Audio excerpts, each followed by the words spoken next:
नमस्कार दोस्तों, मैं जेके मौर्य। आज आप लोगों के लिए लेके आया हूँ प्रैक्टिस सेट 3, जिसमें हम लोग 2 सेट ऑलरेडी कर चुके हैं। आज का हमारा टॉपिक है, जो आज हमने क्वेश्चन लिए हैं वो अराजकतावाद और फांसीवाद से लिए हैं। तो चलिए इसके बारे में आज हम डिस्कस करते हैं। तो हमारा आज का पहला क्वेश्चन है, राज्य के स्वायत्त होने पर किस वर्ग का विश्वास था? स्वायत्त का मतलब होता है सजीव प्राणी। तो जो आदर्शवादी हैं ये राज्य को स्वायत्त यानी कि सजीव प्राणी मानते हैं। इसकी जो प्रारंभिक झलक है हमें प्लेटो और अरस्तु के जो रचनाएं हैं उससे मिलती है। तो इनके विचारों में ये चीज़ें व्याप्त हैं।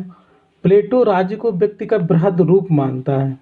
वास्तव में रूसो के सिद्धांतों को ही वर्तमान आदर्शवाद की नींव मानी जाती है। कांट को वर्तमान आदर्शवाद का जनक माना जाता है। तो इसमें आप मेन जो आदर्शवादी हैं इनका नाम आप याद रखें कौन कौन से हैं। इसमें रूसो है, कांट है, स्पिनोजा है, हीगल है, बोसांके है, ब्रेडले, फिक्टे, ये सब इसके क्या हैं, व्याख्याकार हैं। तो हीगल जो है राज्य को पृथ्वी पर ईश्वर का साक्षात अवतरण मानता है। ब्रेडले जो है एक इसके अनुसार राज्य एक नैतिक स्वायत्त है जिसमें प्रत्येक व्यक्ति का स्थान निश्चित होता है। तो चलिए अब बढ़ते हैं दूसरे क्वेश्चन की तरफ। हमारे इस क्वेश्चन का पहला ऑप्शन सही है। दूसरा क्वेश्चन देखते हैं, निम्नलिखित में से किस विचारधारा का उद्देश्य राजनीति का आध्यात्मिकरण है? तो राजनीति का आध्यात्मिकरण आप लोगों ने अगर गांधी जी के बारे में पढ़ा होगा तो आप लोगों को पता होगा कि गांधी जी सर्वोदय की विचारधारा, इनकी गांधी जी की विचारधारा थी। और इसमें जो है सर्वोदय का उद्देश्य राजनीति का आध्यात्मिकरण है। सर्वोदय शब्द का प्रयोग गांधी जी ने सबसे पहले रस्किन की पुस्तक अनटू द लास्ट, जी हाँ दोस्तों, अनटू द लास्ट इसमें किया था, अनटू द लास्ट में। और इसका हिंदी रूपांतरण शीर्षक के रूप में इन्होंने किया था रस्किन की इस बुक का। गांधी जी का ध्येय था एक ऐसी नवीन समाज व्यवस्था का निर्माण करना जो सत्य और अहिंसा पर आधारित हो, जिसमें मनुष्य द्वारा मनुष्य का शोषण न हो, विषमता के स्थान पर समानता हो, प्रतिस्पर्धा के आधार पर सहयोग हो और संघर्ष के स्थान पर सद्भावना और प्रेम का साम्राज्य हो। तो इसमें ऑप्शन हमारा सही हो जाएगा सर्वोदय। चलिए तीसरे क्वेश्चन की तरफ आगे बढ़ते हैं। निम्नलिखित में से कौन अराजकतावादी नहीं था? तो इसमें जो है अराजकतावादी कौन कौन था? तो इसमें हमारे जो हैं सुभाष चंद्र बोस जी जो हैं ये अराजकतावादी नहीं थे, और जो बाकी लोग हैं वो अराजकतावादी के अंतर्गत आते हैं। तो अराजकतावादी के बारे में थोड़ा सा हम जान लेते हैं। अराजकतावादी जो है, जैसे साधारण बोलचाल में अराजकता का मतलब होता है कि जहाँ व्यवस्था न हो, बिल्कुल अफरा तफरी का माहौल बना हो, बिल्कुल अव्यवस्था फैली हो। लेकिन दोस्तों जब हम पॉलिटिकल थ्योरी में बात करते हैं अराजकता की, तो ये जो है व्यक्ति की स्वतंत्रता की बात करता है। व्यक्ति की स्वतंत्रता का हिमायती है ये कौन? अराजकतावादी। और ये क्या करता है, आपका राज्य की असीम जो शक्ति है उसके अगेंस्ट में ये बोलता है। ठीक है, तो ये जो है व्यक्ति को राज्य से कहीं ज़्यादा ऊंचा दर्जा देता है, ज़्यादा महत्व देता है ये।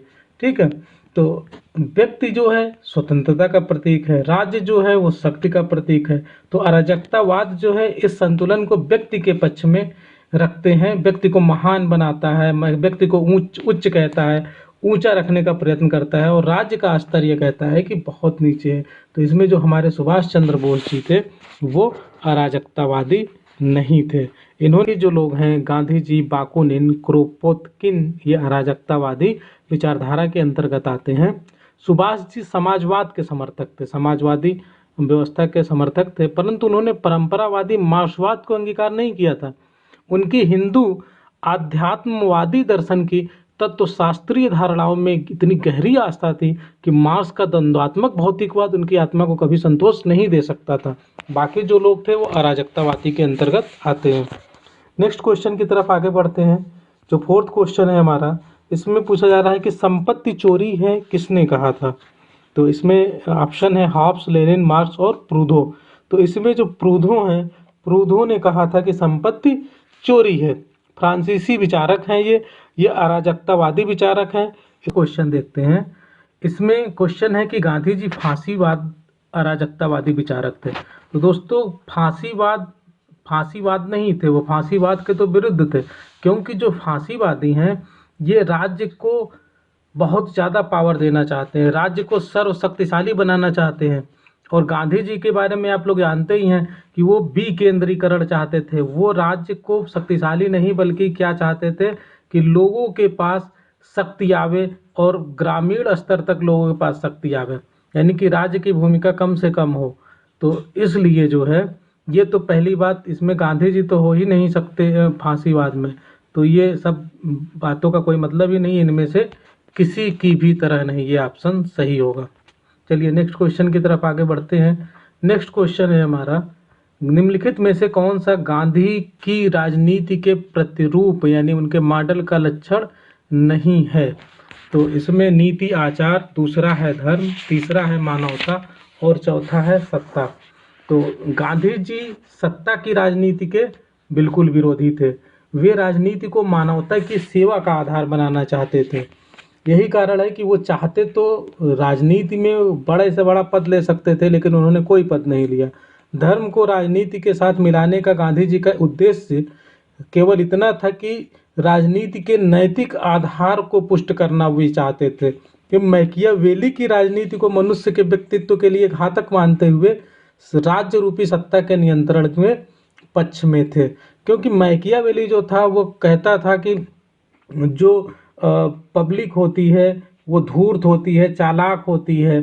तो उसके लिए राजा जो है, प्रिंस जो उसने रचना की थी, उसमें कहा था कि प्रिंस धर्म का उपयोग कर सकता है इन धूर्त लोगों को, इन चालाक लोगों को, इन लालची लोगों को कंट्रोल में करने के लिए। तो उसकी तरह ये नहीं चाहते, वो धर्म का उपयोग सत्ता के लिए करने की बात करता है, जबकि गांधी जी धर्म का उपयोग राजनीति को नैतिक आधार देने के लिए प्रयोग करना चाहते हैं। चलिए नेक्स्ट क्वेश्चन की तरफ आगे बढ़ते हैं। नेक्स्ट क्वेश्चन है, निम्नलिखित में से कौन सा एक महात्मा गांधी की होम रूल की संकल्पना जिसकी हिंद स्वराज में रूपरेखा दी गई है भाग नहीं है? तो इसमें हो जाएगा हिंद स्वराज जो है वो गांधी जी की महत्वपूर्ण रचना है और इसमें सामाजिक, आर्थिक एवं राजनीतिक सुधारों की व्यापक रूपरेखा का वर्णन किया गया है। संसदीय शासन जो है ये गांधी जी नहीं चाहते थे।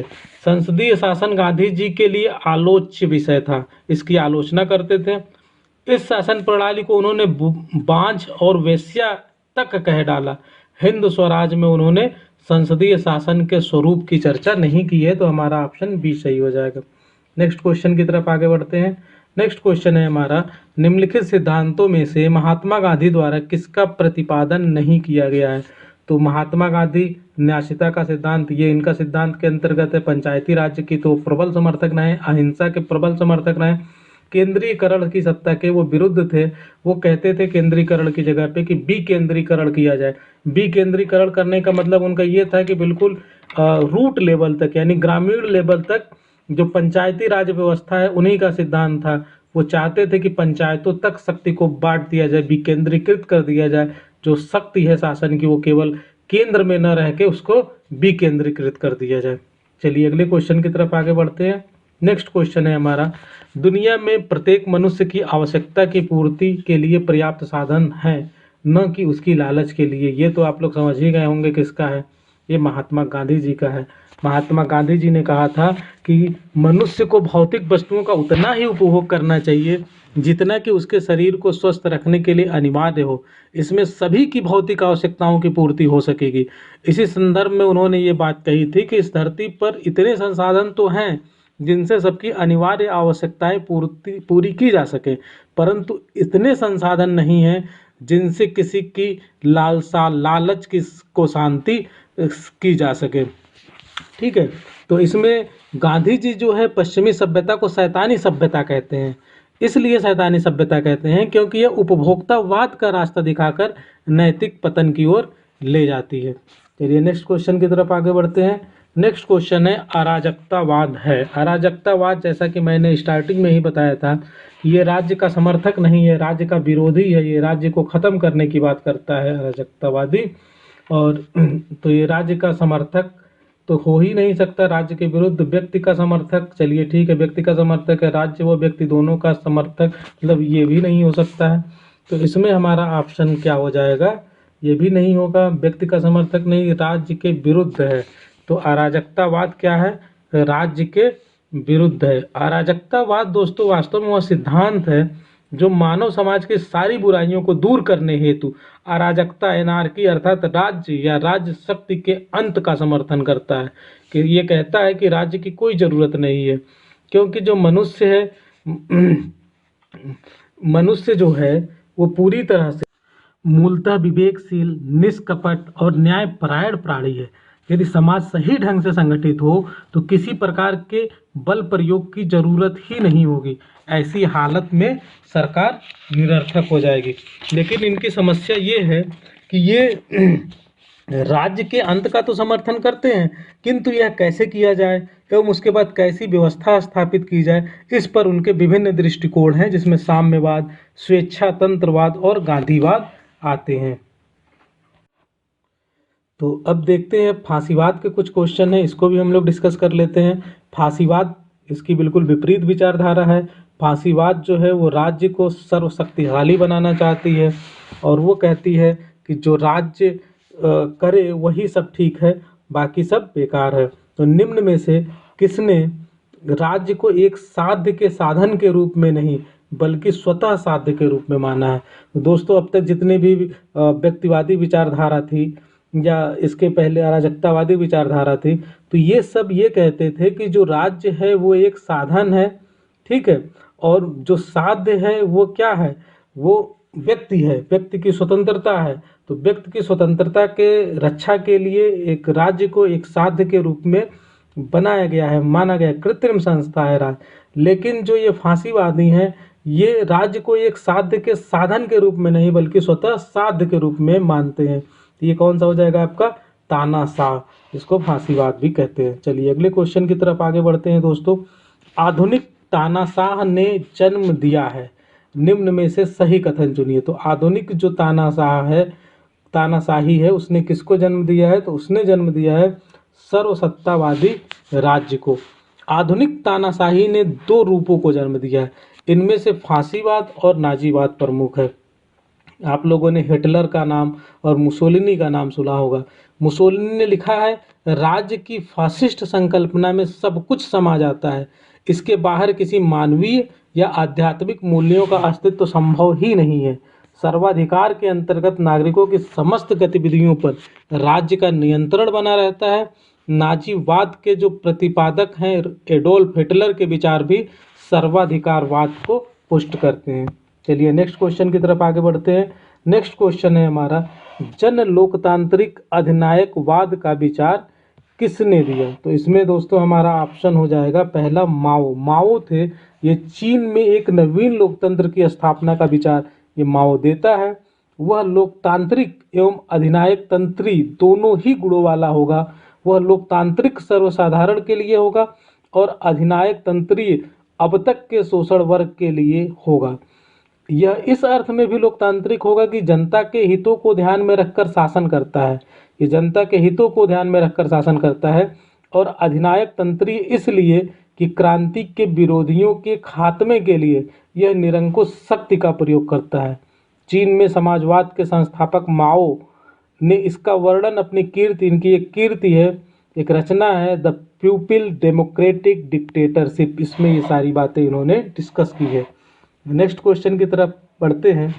सभी कुछ राज्य के अंदर है, राज्य के विरुद्ध और बाहर कुछ नहीं है, ये किसने कहा है दोस्तों? तो इसमें ऑप्शन है हिगल, हिटलर, ग्रीन और मुसोलिनी। तो हमारा जो ऑप्शन सही होगा वो कौन सा होगा? मुसोलिनी। मुसोलिनी जो है ये कहता है कि फांसीवाद एक सर्वशक्तिमान राज्य है और ये इसका समर्थन करता है। राज्य की सत्ता परम असीमित और अविभाज्य है, ये मुसोलिनी कहता है। इसी संदर्भ में मुसोलिनी ने कहा कि राज्य के बाहर कुछ नहीं, इसके विरुद्ध कुछ नहीं, इसके ऊपर कुछ नहीं, राज्य के हित के सामने व्यक्ति का हित गौण है। इसी प्रकार त्रिसके ने भी कहा कि दंडवत होकर राज्य की पूजा करनी चाहिए। तो देखिए दोस्तों, ये विचारधारा है, विचारधारा में कितना मतलब विरोधाभास है। इसके पहले जो व्यक्तिवाद था वो पूरी तरह से व्यक्ति की स्वतंत्रता को बात करता है, लेकिन जो फांसीवाद है वो राज्य को सर्वशक्तिशाली बना रहा है। नेक्स्ट क्वेश्चन है, जिसे जीना है उसे युद्ध करना होगा। ये किसने कहा है? ये हिटलर का स्टेटमेंट है कि जिसे जीना है उसे युद्ध करना होगा। हिटलर ने कहा था कि अविराम युद्ध से ही मानव जाति की उन्नति हुई है, जिसे जीना है उसे युद्ध करना होगा। सदा के लिए शांति की स्थापना से मानव जाति गर्त में चली जाएगी। एक अन्य स्थान पर हिटलर ने कहा है कि युद्ध सदाबहार तथा विश्वव्यापी है, युद्ध जिंदगी है, हर संघर्ष युद्ध है, हर चीज की उत्पत्ति युद्ध के माध्यम से हुई है। तो इसीलिए कहता है कि जिसे जीना है उसे युद्ध करना होगा। तो ये कौन था? हिटलर था। चलिए नेक्स्ट क्वेश्चन की तरफ आगे बढ़ते हैं। नेक्स्ट क्वेश्चन है, आधुनिक समय में बल सिद्धांत के बलिष्ठ समर्थक थे। तो इसमें भी कौन है दोस्तों? हिटलर है। ठीक है, महात्मा गांधी तो बिल्कुल भी नहीं है, इनको तो आप ऐसे ही कर सकते हैं। लेनिन चर्चिल भी नहीं, तो इसमें हिटलर है। ये 1924 से 27 के मध्य हिटलर की आत्मकथा आई थी, मीन कैंप प्रकाशित हुई। इसके माध्यम से हिटलर के विचारों की जानकारी प्राप्त होती है। हिटलर और मुसोलिनी दोनों ही नीत्शे की इस मत से सहमत थे कि मानव इतिहास एक राष्ट्र का दूसरे राष्ट्र पर प्रभुत्व प्राप्त करने के लिए संघर्ष का इतिहास है। अतः दोनों ने ही युद्ध तथा साम्राज्यवाद का समर्थन किया। हिटलर का तो यहाँ तक विश्वास था कि आर्य सभ्यता का उदय ही आर्य जाति द्वारा निम्न कोटि की जातियों पर विजय प्राप्त करने से हुआ है। वह अपनी आत्मकथा में लिखता है कि निरंतर युद्ध द्वारा ही मानव जाति महान बन सकी है। सर्वकालिक शांति उसका विनाश कर देगी। इससे सिद्ध होता है कि हिटलर शक्ति का परम पुजारी है। चलिए अगले क्वेश्चन की तरफ आगे बढ़ते हैं। नेक्स्ट क्वेश्चन है हमारा, नाजीवाद का जनक था या थी, कौन थी? तो इसमें आप लोग बताइए दोस्तों। अभी हम लोगों ने पहले भी डिस्कस कर लिया है, चलिए बता देते हैं आप लोगों को। नाजीवाद का जो जनक है वो हिटलर है, ऑप्शन सी सही होगा।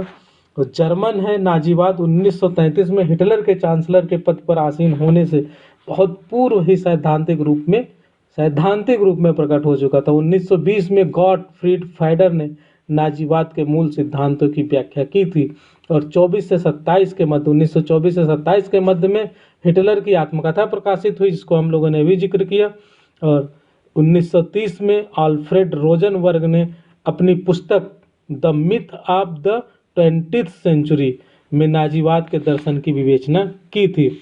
इसके अतिरिक्त हिटलर, मुसोलिनी, इन लोगों ने जो है इनके व्याख्यानों और लेखों द्वारा फांसीवाद तथा नाजीवाद के सिद्धांतों का प्रतिपादन एवं स्पष्टीकरण किया गया। तो इस प्रकार फांसीवाद तथा नाजीवाद ने क्रमशः एक विचारधारा एवं दर्शन का स्वरूप धारण किया। तो चलिए नेक्स्ट क्वेश्चन की तरफ आगे बढ़ते हैं। नेक्स्ट क्वेश्चन है हमारा 18 क्वेश्चन, निम्न में से हिटलर ने किसकी वकालत की? तो जब भी दोस्तों हिटलर की बात आएगी तो इसमें क्या हो जाएगा? ये नाजीवाद है। नेक्स्ट क्वेश्चन की तरफ आगे बढ़ते हैं। अस्थायी अधिनायकवाद के अस्थायी और सुस्थापित अत्याचार पूर्ण बन जाने की संभावना सदा बनी रहती है। यह कथन किसका है? तो यह कथन है केसी वियर का। केसी वियर ने अपनी पुस्तक मॉडर्न कॉन्स्टिट्यूशन में चेतावनी देते हुए लिखते हैं कि शासक वर्ग जो है युद्ध या आपात की स्थितियों में शक्ति को अपने हाथों में केंद्रित कर लेते हैं, उसे अस्थायी बनाकर अत्याचार पूर्ण व्यवस्था में बदल देते हैं। और इसी संदर्भ में इन्होंने लिखा है कि अस्थायी अधिनायकवाद के अस्थायी एवं सुस्थापित अत्याचार पूर्ण व्यवस्था बन जाने की संभावना रहती है। तो आपको पता है कि अगर आपातकाल हो या युद्ध हो, अगर उसको जो है आपातकालीन व्यवस्था लागू करके अगर शासन को पूरी तरह से सरकार अपने हाथ में ले ले और सबका शोषण करना शुरू कर दे, अपने जितने भी विरोधी हैं उनको खत्म करने में लगा दे, तो जाहिर सी बात है उसको अगर ज़्यादा समय तक वो रहता है तो अत्याचारपूर्ण व्यवस्था बन जाता है। नेक्स्ट क्वेश्चन की तरफ आगे बढ़ते हैं। नेक्स्ट क्वेश्चन है हमारा 20 क्वेश्चन, निम्नलिखित में से फांसीवाद की विशेषता कौन सी नहीं है? यहाँ नहीं शब्द लिखा है, इस पर जरा गौर कीजिएगा। फांसीवाद एक सर्वशक्ति संपन्न राज्य का समर्थन करता है, बिल्कुल सही है। इसमें जाति सर्वोच्चता पर बिल्कुल सही है, जैसे कि इसमें जो है हिटलर और मुसोलिनी कहते थे। यह महामानव पूजा और विशेष वर्ग में विश्वास करता है, ये भी सही है। यह अंतर्राष्ट्रीय कानूनों में पूरी निष्ठा रखता है, ये गलत है। ये अंतर्राष्ट्रीय कानून में निष्ठा नहीं रखता है, बल्कि वो पूरी तरह से अपने कानून में निष्ठा रखता है कि जो राज्य करे वही सब कुछ है। ठीक है, तो आज का हमारा लेक्चर यहीं फिनिश होता है। आज हम लोगों ने 20 क्वेश्चन डिस्कस कर लिया। अब हम अगले लेक्चर में फिर से 20 क्वेश्चंस के साथ आप लोगों से मिलेंगे, जिसमें हम अभी फांसीवाद के जो और भी क्वेश्चन बचे हुए हैं इसको डिस्कस करेंगे। और दोस्तों, ये क्वेश्चन जो आप लोगों से डिस्कस किए जा रहे हैं ये सब प्रीवियस ईयर्स में पूछे गए हैं। और सबसे बड़ी बात जो है, इसके एक्सप्लेनेशन के माध्यम से हम सारे कॉन्सेप्ट आप लोगों का क्लियर करने का प्रयास करते हैं। तो इस तरह से आप कंटिन्यू इस वीडियो को देखते रहें। अगर आप कंटिन्यू इस वीडियो को देखते रहेंगे तो सारे कॉन्सेप्ट आपके धीरे धीरे क्लियर हो जाएंगे और आपको ये भी पता चलेगा कि एग्जाम में क्वेश्चंस किस तरह से पूछे जाते हैं, और उसी हिसाब से आप लोग अपनी प्रिपरेशन करते रहेंगे। थैंक यू दोस्तों। अगर आप लोगों को इसका नोट्स चाहिए, पीडीएफ चाहिए, तो आप लोग कमेंट बॉक्स में लिखें, और हमारा नीचे टेलीग्राम का चैनल है उसको आप लोग ज्वाइन कर लें, उसमें आप लोगों को नोट्स मिलते रहेंगे। तो थैंक यू दोस्तों।